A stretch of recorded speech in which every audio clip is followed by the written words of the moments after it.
always his face is alright. Nah. 5 p.m. practice, sleep deprived, I'm hungry, still gotta be here though. I was hungry. Launches.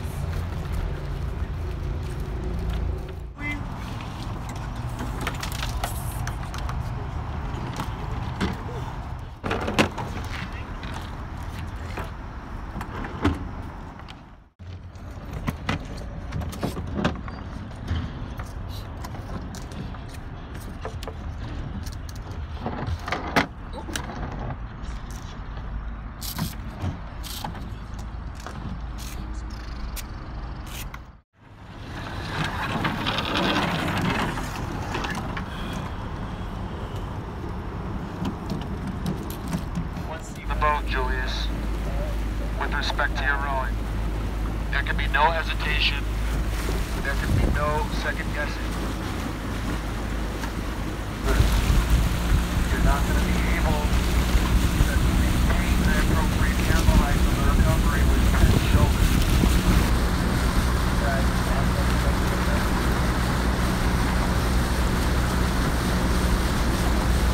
More layback in the entire boat.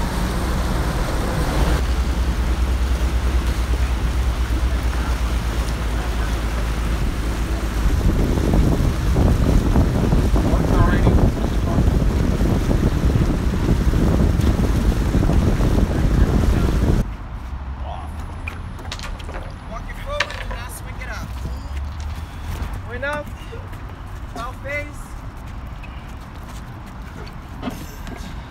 Okay. Up, open gate.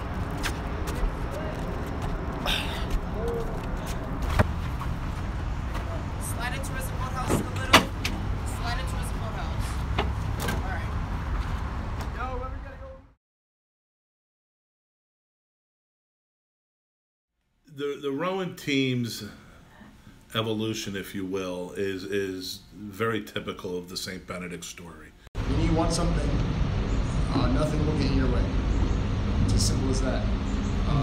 Most of the money for the program has come from a handful of alumni. Quite frankly, the first person who donated to the program was Father Boniface. Had it not been for him just doing something for the boys and enabling us to buy the first set of ergs that we got from Bucknell in 2011, 2012. It would not have been possible to train that first group of kids, those first 11 guys, to a point where they, participate in activity without equipment. Father Ed and I both told Craig that rowing was way too expensive. We couldn't afford it. There was only one of him. I did a little bit of due diligence and spoke with some of our colleagues that were athletic directors at other prep schools, and they told us how expensive it was. And we told Craig we just quite simply did not have the finances to do it. But there was a group of guys in 2011 and 2012 who really wanted to participate. I said no multiple times. I think I said no for a good 4 or 5 months until I finally broke. And then we started from there.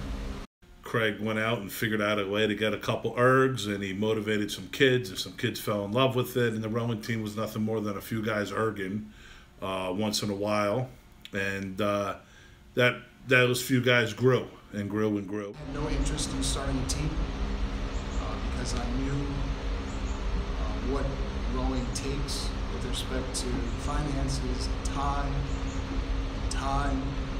and effort, etc., and commitment levels. So I didn't want to start a program because I wasn't sure if there was interest here to do so. We used to call it the floating craps game because you never knew where they were going to be.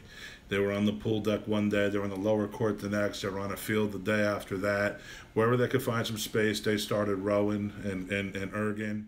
First practices had at most 9 to 11 guys. We had one rowing machine, one blue erg, the same erg I had when I was in college, and we practiced every day. We just rotated everyone through on the machine, did other cardio and stuff, and then I just kept giving people miserable practices in the hopes that they would go away and not come back. But they kept coming back, obviously.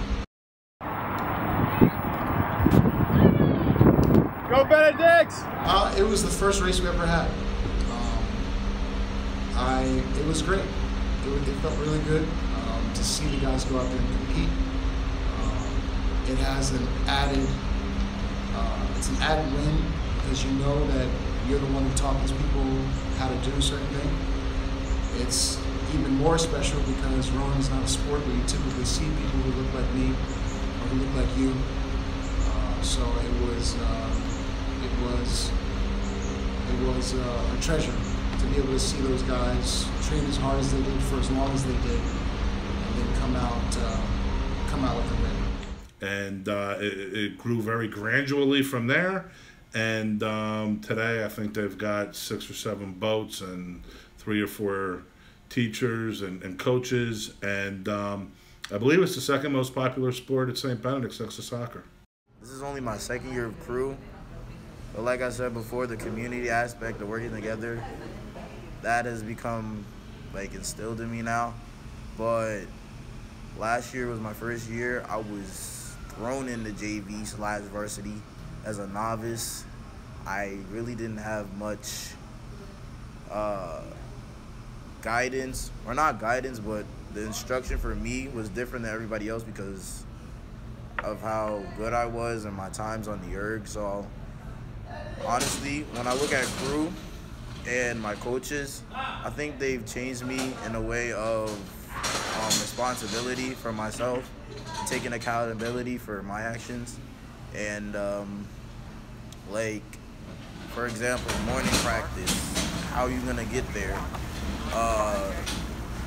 Like waking up early, being there for the team when they need you. So honestly, I think my coaches have done a good job of changing me who I was before, because I've seen the difference. It's all my parents. Like, they really like me in this sport. And I think this is something I could do for into my collegiate years. So. The future of the rowing team is very, very bright. Anytime you get dedicated kids, dedicated adults, and the appropriate support, you know, the sky is the limit. And rowing is a sport that's great for our guys because it's all about toughness, it's all about perseverance, and it's something that our guys can do. And I think we're going to be beating the Lawrencevilles of the world very, very soon. So I think the future is very bright for our guys. I definitely like to see us come away with a championship on the state level, in Garden States in particular, for us to come away with a first place win and one of the 8-man events in the next 2-3 years, definitely. I definitely would like to see our program in the next 2 or 3 years also make it to the finals at Stotesbury, which is an equivalent of a national championship.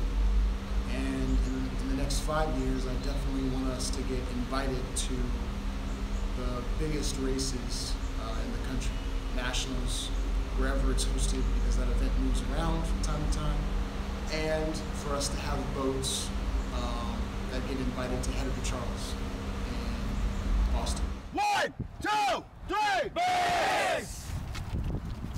Now what?